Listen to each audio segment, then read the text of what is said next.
Octopath Traveler has been one of the most anticipated RPGs to come out for the Nintendo Switch. Well, since the Nintendo Switch came out, Square Enix has finally partnered back up with Nintendo to release their first JRPG on a Nintendo system since the Super Nintendo. I'm pretty excited for this game. I've been very excited for this game ever since the trailer hit. I've been wanting to play it. I've been dying to play it, and finally the day has come that I can play it, and I've got in front of me the Wayfarer's edition, the collector's edition of Octopath Traveler, and I thought we would do a little unboxing, open it up, and see what's inside. So first off, I really love this box. It comes in a plastic shell, much like you would see for a dust cover that you would get for a Super Nintendo or a Nintendo game for these days. Those SNES shells, NES shells, the plastic shells that you get to keep the dust off and to keep them minty, as they say. So this comes stock with one, so that's nice, so you don't have to buy one later. It's already got the plastic on it. I love the design across the top and the bottom. For whatever that is, the text or whatever those numbers up top is, the scribble, and down along the sides and again at the bottom. It's really a gorgeous design, very indicative of the artwork in the game, as this game is both visually and auditorially a work of art.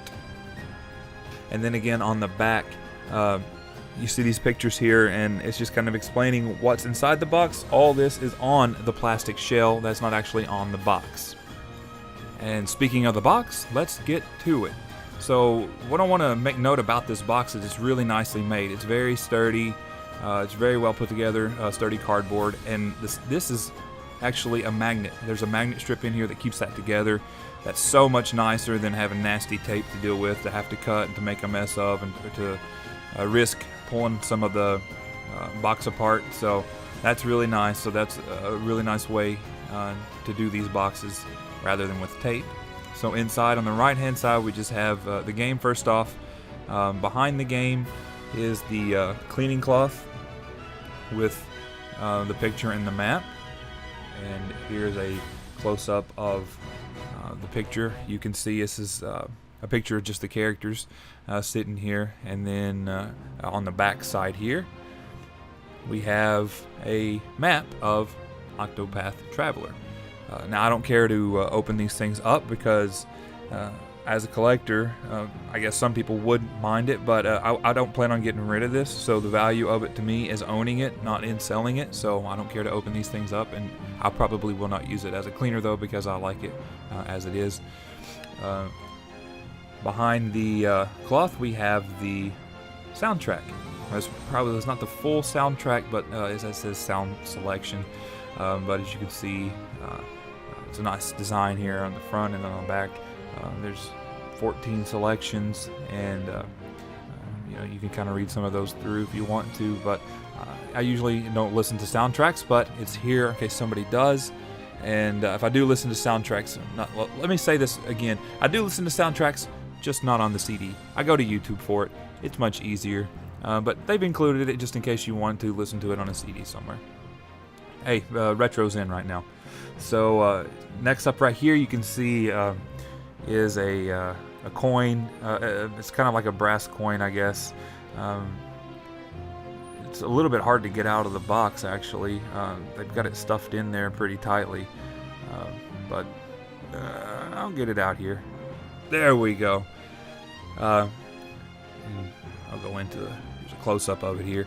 So yeah, so you can see the indentation in it. It's a really nicely made coin. It's kind of heavy, actually. It's got, again, those same kind of scribbles that are on the box around the sides, around the edges of the coin.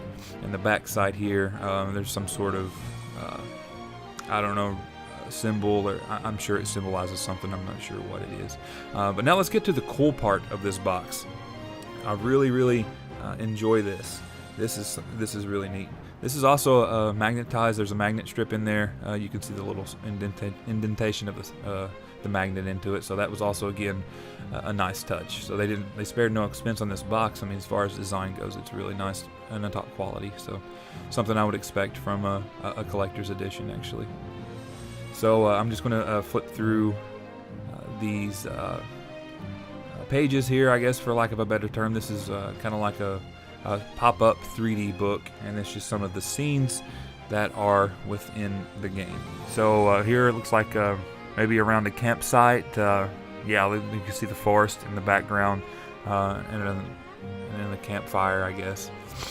And I'll get my big hand out of the way. Now this reminds me actually, and for you Final Fantasy VI fans, you might recognize it too. It looks very, very closely related to the Colosseum that's in the Final Fantasy VI game. Here we go, another scenic background, and within the foreground you're at a graveyard. Let me just move. See if I can get my hand positioned a little bit better. Okay, there we go. Maybe you can get a little bit better look at it that way. Let me show you this. The Opera House, not the Colosseum. I said Colosseum earlier. This looks like the Opera House in Final Fantasy VI. So, it's a really nice touch. I guess this looks like a bar. Yeah, this is a typical pub in a JRPG, especially in the 16-bit era. This looks like a battle scene here. Pretty typical for turn-based JRPGs in the 16-bit era as well. Very cool. One of my favorite parts about fantasy games is the airships. I love airships. I think they're really cool. Any game that has something to do with an airship, I'm usually sold on it. And looks like a library, and looks like one of the characters has a gun out. I'm not sure exactly what that's about, but you can see how the 3D is. I mean, it looks pretty cool on the camera, but I thought I'd stick my hand in there for whatever reason. And then maybe an ice palace. Kind of reminds me of something from maybe Secret of Mana. Let me stand this up a little better. But it looks really cool. A Crystal Palace maybe? Ice Palace, Crystal Palace. It's very cool scenery, however it is. The graphics, the artwork, the details put into the game are extraordinary. But anyways, this has been the Octopath Traveler Wayfarers edition.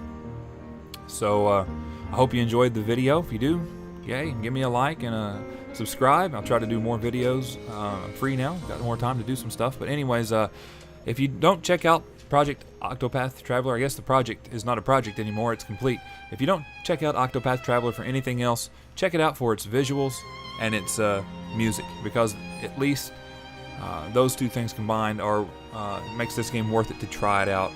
At least the demo. If you don't like the demo, hey, nothing gained, nothing ventured, nothing gained, nothing lost actually. So it's free. So just check it out. Check out the artwork.